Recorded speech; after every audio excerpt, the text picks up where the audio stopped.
Hey, hello everyone and welcome to Extreme Graphics Tech. My name is Angelo and today I want to talk to you about the AMD Rdna 3 presentation. And I honestly hope this video is not as long as the Spanish version because I don't want to make it that long. I want to make very short videos in this channel. Short videos, 10-15 minutes.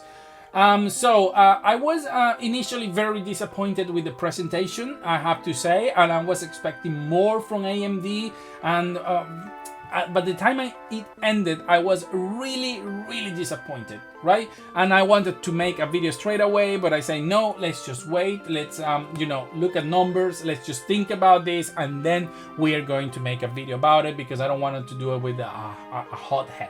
So after crunching numbers, and I've been doing some tests yesterday I went late to bed just doing some testings, to check what they were saying, what I was getting, what the comparison with the RTX 4090, and also checking some old video cards, the RX 6600 XT, the Intel Arc 750, and the Nvidia 3060. And the reason I was testing those three cards is because they are the more similar of the ones I have, and I wanted to have some sort of like level to understand the difference in rasterization and ray trace performance, to have an idea. So the first thing I have to say about the event is I think as an event, not what it was presented, but as an event it was boring. I think half of the thing they said they shouldn't have dedicated so much time, especially talking about DisplayPort.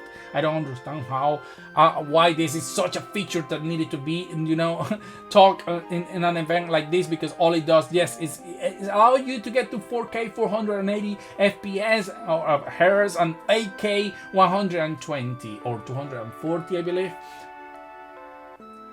So who cares? There is not, those cards are not going to be moving games at 4K 480 FPS unless you're playing like a Super NES or PlayStation 2 emulator, the same for 8K. So DisplayPort 1.4 is already allows you to play like 4K 165 Hz, or even if you use HDMI 2.1, you can still get 4K 240 Hz. So I don't really understand why it was such a big deal. At least I don't see it, so I don't know why. Maybe they didn't have anything else to talk about for those time and they wanted to talk about DisplayPort. So that's the first thing. I didn't think I like it too much.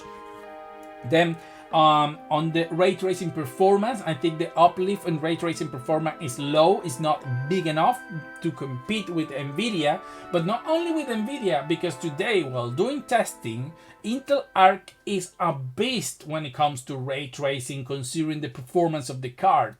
It really surprised me, and I'm going to make a video about that just dedicated to Intel Arc and ray tracing. It's going to be a very short video because I don't have that much data, but even the the little data I have really surprised me in the results. It was just unbelievable from my point of view, and this is Intel's first try, and that's what disappoints me about AMD and the ray tracing performance. So I think the ray tracing performance of these cards is maybe level or a little lower than Ampere. So there you go. And the reason this disappoints me is because I want to see this feature pushed more by the GPU, so developers can take advantage of this. And even the new console, when they come out, ray tracing needs to be a more normal feature, not like an extra.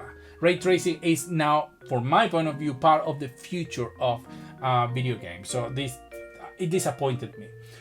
So after that, well, I have to say that the cards, well, I haven't talked about the cards, and when there is two models, the 7900 XT and 7900 XTX, talk about name convention, and people talk about the 4080, 12 and 16 gigabytes were bad. I think these are as bad as those two names, and they shouldn't have used that convention, at least from my point of view. But anyway, the XT is coming with 20 gigabytes of RAM and less CUDA cores. I'm going to put the specs somewhere here.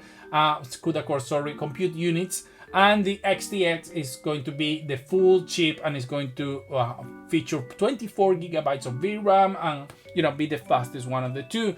The XT is going to cost $900 and the XTX $1,000. Well, $99.99. You know how it is. So here where it comes, after thinking a lot about this, I was disappointed yesterday, but today thinking, cool, I think this difference, no? Because AMD showed like a, you know, this is official from AMD, some results when playing some games. So I was able to test the same games. I choose 3 out of this list of 6 to compare with the RTX 4090. And I don't think the XTX is going to be faster than the 4090, especially when it comes to ray tracing. As you can see here, they put on the top right that is up to. So that means that is like the highest they got. Obviously, I don't know where they tested, how they tested. They just say max settings and up to. So I tried the same, and I got in both Red Dead Redemption and God of War around 20 to 30% more rasterization performance for the 4090. But when it came to the Doom RT, they say up to 135 frames, but I could easily get 200 frames per second on that game, which is, by the way, very well optimized. That means a very big difference in numbers there. So I'm not quite sure what's going on there, if it's a mistake by AMD or if the ray tracing is that bad that is not even comparable. So for those who care about ray tracing, probably this series is not going to be the one that make them do the jump to AMD.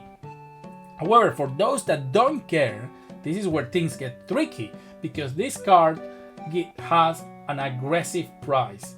And it's a little bit sad to say this, in the sense that now we consider a $1,000 GPU aggressive, when years ago this was not the case. And the reason of this is because both manufacturers, but especially Nvidia, has been upping the prices so much that now a 4090 costs $1,600 MSRP. So to think that now we are saying, oh, the RTX is the RX 7900 has a very good price because it costs $1,000, show you that the situation on GPU is really awful. Because I think, this card, the top tier should have cost 700 and 500, maybe the other one. Well, this is where we are, and we will have to see what happens with, the cards that sell that are around the $300 mark, 250, 300. That's normally where cards sold more. So let's see how that goes.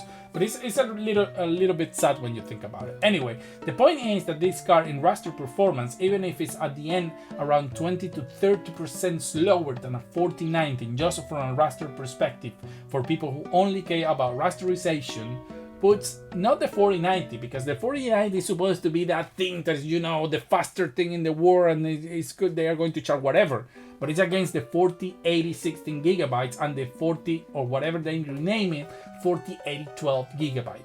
That's where things get tricky, because both of those cards have less VRAM than this, and I bet that the 7900 XTX is probably going to be, if not the same, faster than the 4080 16 gigabyte. And that card is going to cost more. It's $1,200 if I don't get it wrong.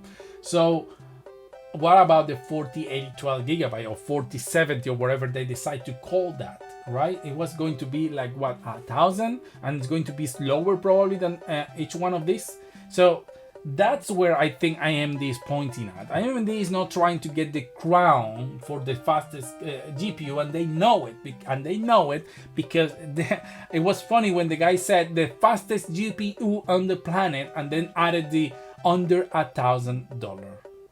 That is the thing that it was fun for me, because they knew they didn't have the fastest GPU on the planet, but they know they have the fastest GPU on the planet under $1,000, because even the RTX 3090 Ti, which is probably going to have better ray tracing performance, however, is not going to be as fast in rasterization, which is still a little bit higher than 1,000. You can get it maybe for 900 and something somewhere on offer or whatever, but it's still hard to compete with this one. If I had to choose, well, it will depend on if I care about ray tracing or not, because both will have 24 gigabytes of VRAM. So which one do you choose? If you get a 3090 Ti for 1,000 and a RDNA 3 for 1,000, which one of the two are you going to get? So there is a lot of questions there. Obviously, we are talking only gaming, because when it comes to work, CUDA is still king. So AMD has not been able, and they didn't even mention anything related to work in this presentation, because unfortunately AMD is so behind on this that they know they can compete. So obviously, if you're going to be, doing some CUDA works or anything related to 3D rendering and so on, you're going to get a 3090 Ti, for example, or a 4090 or whatever you want. But when it comes to gaming, things are more tricky. So I have to say that after testing, the thing is that many of those numbers that they are showing, and sometimes are a little bit all over the place for me, because as I said, on Doom Eternal I was getting so much difference, and that it made no sense. However, when you compare with Red Dead Redemption and God of War, you start to seeing where this car is supposed to position itself. And I think for $1,000 compared to the RTX 4090, it's not a bad thing, especially if you don't care about ray tracing. For me, the biggest problem is the ray tracing performance. I do care about that. I think it's important. So I wouldn't, this wouldn't be my first choice. And I want to see now what the 4080 gives. The problem is that this car is not coming until December 13, which means we won't be able to know which ones behave better, the 4080 60 gigabytes or the RTX or the RX. Oh my god, these names are XTX 7900 XTX. I miss the days where cars were called like Riva TNT and Voodoo, and they were they were so different. Now it's all numbers and letters. So well, yeah, that's my take on this AMD thing. I'm a little bit more optimistic after crunching some number and doing some tests and seeing how it becomes, just to give you an idea of those numbers, just roughly, because I plan to make some videos, because I was really surprised about the Intel ray tracing performance. Just to say that the RX 6600 XT that I tested against the 3060 and ARC 750 is around 20 to 25% faster than both of them in raster performance. I should have tested with the 6600, but I don't have one to be more equal. However, even being 20 to 25% faster in raster performance, both it was slower than both the Intel and the 3060, between 20 to 40% when it came to ray tracing. So that gives you an idea that 1.7 times faster in ray tracing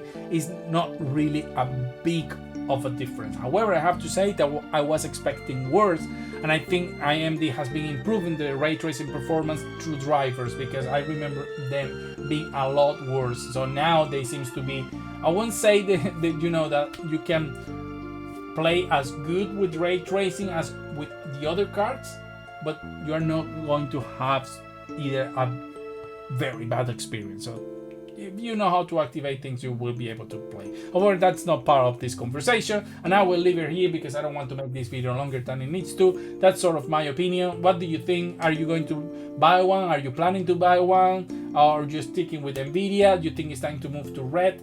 I don't know if I'm going to be able to buy one, because as you know, everything I buy on my channel, I buy off my own pocket. So unfortunately, AMD is never going to give me one of these for me.